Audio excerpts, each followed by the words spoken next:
The child was wrapped like a promise. She rode within a cracked survival pod that clung to the trailing edge of a comet for 33 days, a glittering speck adrift between cold and silence. An exploration skiff, mapping the comet's dirty breath, flagged a life sign and hauled her aboard. She stared at strangers with the unapologetic trust only small creatures keep.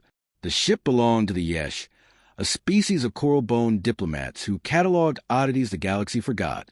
Their xenobiologists measured her pulse. She was human, a word that startled their lexicons. No archive matched her. They cataloged her H001, but the captain called her Mara. Word spread faster than policy. A transmission hacked through static. Earth. A human voice, layered with exhaustion and a kind of furious gentleness, sent one sentence. Protect her. Not negotiate, not bargain. Simply, protect her, we beg you, and know that we will hold you to it. The council convened. It had instruments of measuring suns, a jurisprudence that weighed empires. Yet nothing in its text covered the scale of a single planet pledging every one of its people to the guardianship of an alien authority because a child had been found. The legalists squinted at precedent. The moralists read the human plea as a mirror held up to their faces. For humans, the explanation was painfully simple. Mara had been launched by accident, a factory accident, a failed tow line, a pod that should have been retrieved. Families had searched for months. Villages held vigils. When the world learned a child had floated into the dark and been found by strangers, something collective and ancient stirred. They would not let their own lie at the mercy of others. Protection meant more than ships. The council framed the Protectorate Charter. Aegis Prime, a ringed outpost, would anchor near Earth's Lagrange point. Patrol corridors would be cleared. Salvage runs would be inspected. In return, Earth accepted oversight and promised transparency, a quid pro quo of dignity and surveillance. It was awkward, monumental, intimate. Mara's earliest days aboard the Yesh vessel taught them 1,000 small things about humans. She laughed when a technician tuned the hydroponic system to hum like birds. She refused to eat nutrient paste unless someone told her a story first. She slept pressed to a plush the Yesh had meant for their own young. And when she woke, she pressed her hand to the glass and mouthed the syllable that spelled Earth in the language the captain taught her. The captain fought to keep her. He had lost children once. The idea of handing one back felt like returning a solved puzzle to a world he feared. The council's vote was tight. In the end, they sided with the human plea. Earth, by invoking the global pledge, made the decision easy in ethics, if not always in convenience. To violate their request would be to court a species with a new claim on conscience. Guardianship altered the politics of the region. Merchants recalculated routes. Private armies weighed risks. The Aegis ring radiated more than lasers. It sent a message that violence in Earth's neighborhood would meet not only legal rebuke, but the weight of communal moral outrage. The mercantile fleets learned that attacking convoys serving coastal clinics was no longer anonymous plunder. It became an affront cataloged and remembered. The change demanded diplomacy. When salvage economies protested, human delegates offered community labor, seed patents, and shared knowledge. They sent volunteer engineers to repair water recyclers and brought mobile clinics to cramped worlds.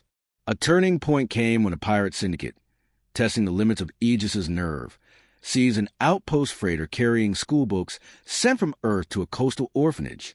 The freighter carried children's drawings, scribbles of stars and boats, and a girl in a purple dress.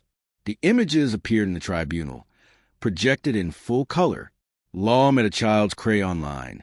The syndicate's defense collapsed under humiliation. Not every species applauded. Some accused the council of humanitarian favoritism. Others whispered that humans used pathos as policy. But the truth was more mundane. Humans had invented social scaffolds that made declarations sticky. Where other civilizations relied on rigid hierarchies, humans relied on networks, neighbors, charities, volunteers, that translated a single moral claim into communal practice. The council learned to measure that network, to account not just for fleets and treaties, but for how communities held their own. Mara grew under those networks. She toddled on Aegis Prime's terrace and learned to string beads with diplomats' children. She watched lectures and made games where rules bent to kindness. When she later spoke in a council chamber, She spoke as someone whose life had been saved by collective choice. Long-term consequences braided into systems. Legal frameworks evolved to include communal guardianship as a binding metric. Trade agreements incorporated provisions for humanitarian corridors. Educational exchanges became routine. The galaxy learned a simple lesson. Protection could not be purely coercive. It needed to be relational. Guardianship influenced culture. Aegis Prime's terrace harbored a garden whose plants were grafted from Earth and a world of glass-bark trees, interlaced as if to show the new habit of care.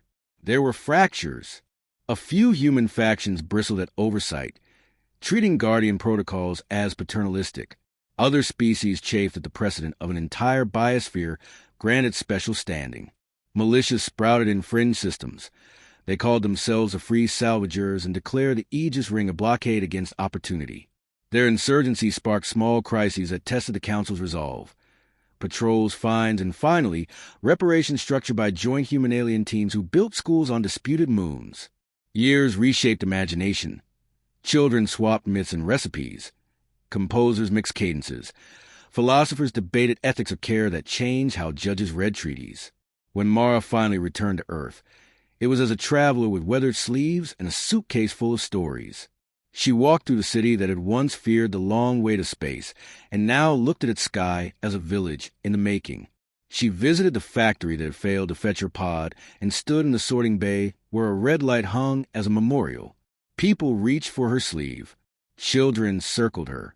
Her speech to the Council, given on a summit that redefined protectorates, was simple. "We asked you to protect one child," she said. "You answered with a promise about all of us. That promise made us less alone and changed the way we move through the dark. Let it be known that protection is not charity. It is a map we draw together." The Council codified new principles. Guardianship required reciprocity, transparency, and an activated civil network from the protected species. Species that could demonstrate repair networks, volunteer logistics, and communal obligations would receive stronger consideration for protective status. The law had learned to account for stubborn kindness. The doctrine named for her did not end conflict. It simply redirected energy. Where once power was displayed as dominance, more often became a test of stewardship. Generations learned that strength without care was brittle, and that mutual obligation could be as binding as any treaty. Years later, scholars would call the change the Mara Doctrine, not because she had engineered policy, but because her small life illustrated a truth. An entire species, when centered by a single vulnerable life, could catalyze a web of interdependence. The galaxy did not become wholly kinder overnight. It simply acquired a new grammar of accountability. That grammar, taught in schools, made small cruelties harder to accept. In twilight, Mara watched children, human, yes, others, build a dam of shells and gears to hold water. They argued, compromised, laughed. She thought how an accident had rewritten scale, and how Earth insistence taught a council to care until it became habit. She smiled as children passed a comic-stained paper between species. The small gesture felt like proof.